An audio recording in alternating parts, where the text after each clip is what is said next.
All, आज आप लोगों के लिए एक डिफरेंट क्वेश्चन लेके आया है। बेसिकली ये लीनियर इक्वेशन पे ही बेस्ड है, बट डिफरेंट क्या है, केस अलग है।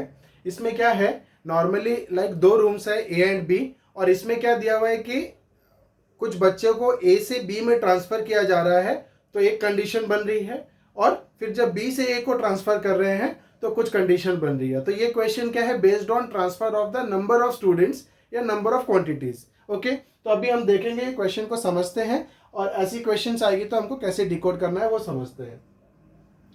तो देखो यहाँ पर क्या दिया हुआ है, there are two examination room A and B. दो रूम दिया हुआ है एग्जामिनेशन का, ए एंड बी। अब क्या दिया हुआ है condition, if 10 candidates are sent from A to B, 10 candidates को ए से बी में भेजा जा रहा है। अगर ऐसा करते हैं तो क्या हो रहा है, the number of students in each room is same. अगर मैं 10 स्टूडेंट्स को ए से बी में भेज देता हूं, रूम नंबर ए से रूम नंबर बी को 10 स्टूडेंट्स को भेज देता हूं, तो कंडीशन क्या बनती है कि दोनों रूम में जो नंबर ऑफ कैंडिडेट्स हैं वो क्या हो जाते हैं, सेम हो जाते हैं। दोनों के कैंडिडेट्स क्या हो जाएंगे, बराबर हो जाएंगे। अब नेक्स्ट क्या बोल रहा है, डिफरेंट केस क्या बोल रहा है कि अगर 10 कैंडिडेट्स की जगह मैं क्या कर रहा हूं, 20 कैंडिडेट्स कहां से कहां भेज रहा हूं, बी टू ए। पहले मैंने 10 कैंडिडेट्स ए टू बी भेजे, अभी मैं क्या कर रहा हूं, 20 कैंडिडेट्स बी टू ए को भेज रहा हूं। अगर ऐसा है तो क्या है, the number of students in A is double the number of students in B. मतलब ए में जो स्टूडेंट्स रहेंगे, the number of students in A जो रहेंगे वो क्या हो जाएंगे, डबल हो जाएंगे किसके, number of students in B. और हमको यहां निकालना क्या है, find the number of students in each room. दोनों रूम में कितने स्टूडेंट्स पहले से थे, ओरिजिनल कितने स्टूडेंट्स थे वो निकालना है। तो देखो ये क्वेश्चन बेसिकली क्या है, कुछ इधर से निकल के इधर आ रहा है, तो हम इसको अच्छे से समझते हैं स्टेप बाय स्टेप। तो पहले तो हमको ये दो वेरिएबल डिसाइड करना है। तो find the number of students in each room बोला है, तो मैं क्या ले रहा हूँ, let the number of students in A B X and B B Y. तो क्या ले रहे हैं हम लोग, लेट द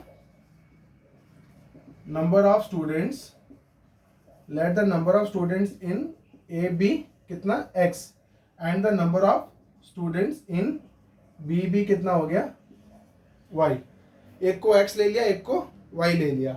अब वो क्या बोल रहा है, जो फर्स्ट कंडीशन है according to question, first condition क्या दिया हुआ आपको कि if 10 candidates are sent from A to B, 10 candidates को हम ए से बी में भेज रहे हैं। तो आप क्या करो, इसको सॉल्व करने का सबसे अच्छा तरीका क्या है, आप क्या करो, बीच में एक इक्वल टू साइन लो।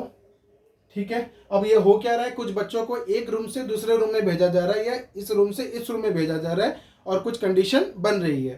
तो हम क्या करते हैं, पहले हम इक्वल टू साइन दे दिया। अब मैं क्या लिख रहा हूं, यहाँ पे नंबर ऑफ स्टूडेंट्स पहले वाले रूम में कितने थे, एक्स, ए में कितने हैं एक्स, और बी में कितने हैं वाई। ये मैंने एक इक्वल टू करके लिख दिया। अब ये क्या बोल रहा है कि 10 candidates, if 10 candidates are sent from A to B, कहां से जा रहे हैं, ए से बी में जा रहे हैं, तो किसका कम हो रहा है, 10। If 10 candidates are sent from A to B, A से बी को भेज रहे हैं, तो ए के पास अगर एक्स था, हम एक्स के पास से 10 बच्चों को बी रूम में भेज दे रहे हैं, तो एक्स के पास, जो ए के पास क्या हो जाएंगे, एक्स था तो 10 कम हो गया, तो मैं क्या लिखा, एक्स माइनस 10।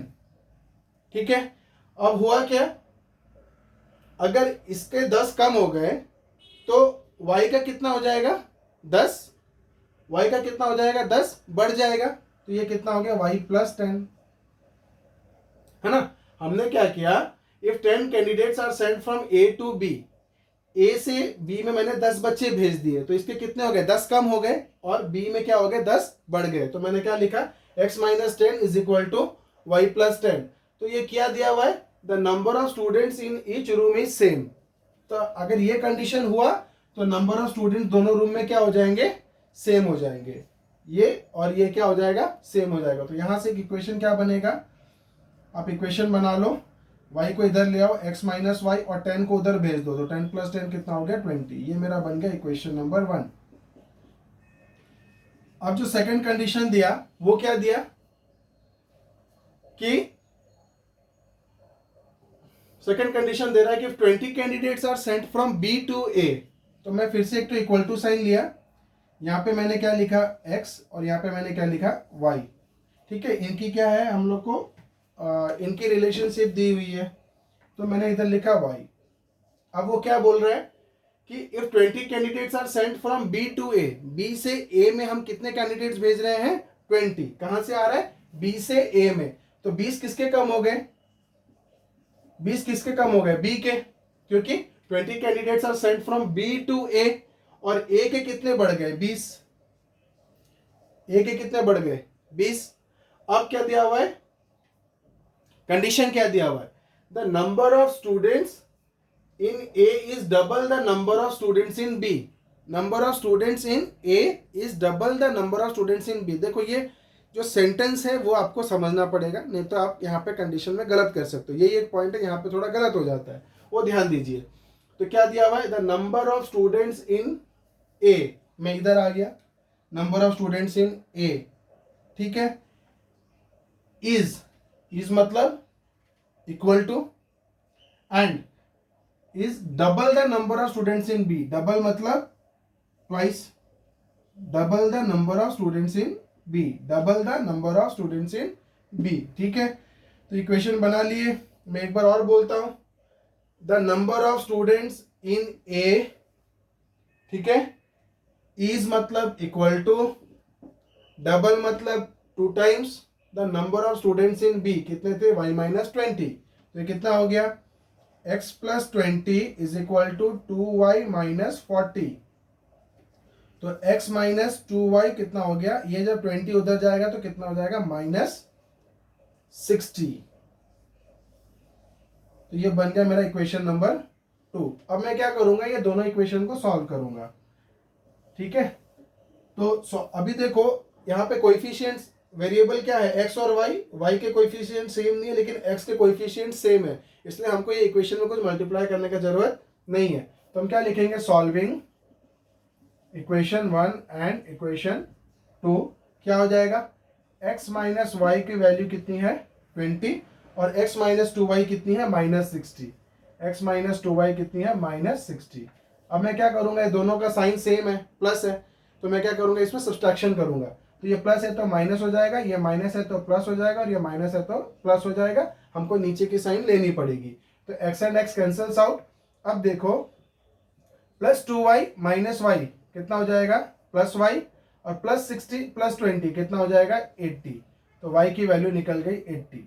अब मैं क्या करूंगा, put y equal to 80 in equation number 1 में डाल देता हूं। तो x minus 80 is equal to 20, which implies x is equal to 100। तो पूछा था find the number of students in each room, hence there are 100 students in A and 80 students in B। तो इस तरीके से हमने क्या हुआ, ये जो जो शिफ्टिंग की क्वेश्चंस थे, कुछ चीज यहाँ से यहाँ शिफ्ट हो रहे हैं, वो क्वेश्चन को हमने अच्छे से समझ लिया। इसके ऊपर मैं आपको जो शिफ्टिंग के ऊपर मैं 1-2 क्वेश्चंस और लेके आऊँगा, थोड़ी आपकी अंडरस्टैंडिंग और मुझे क्लियर करनी है, क्योंकि जो स्टेटमेंट रहता है वो थोड़ा सा कभी कभी क्या करता है, थोड़ा सा घुमा के देता है, तो हम वो भी उसको अच्छे से समझ के डिकोड करेंगे। तो अभी के लिए इतना ही, बने रहिए मेरे साथ मेरे आगे के वीडियोज़ के लिए। Thank you.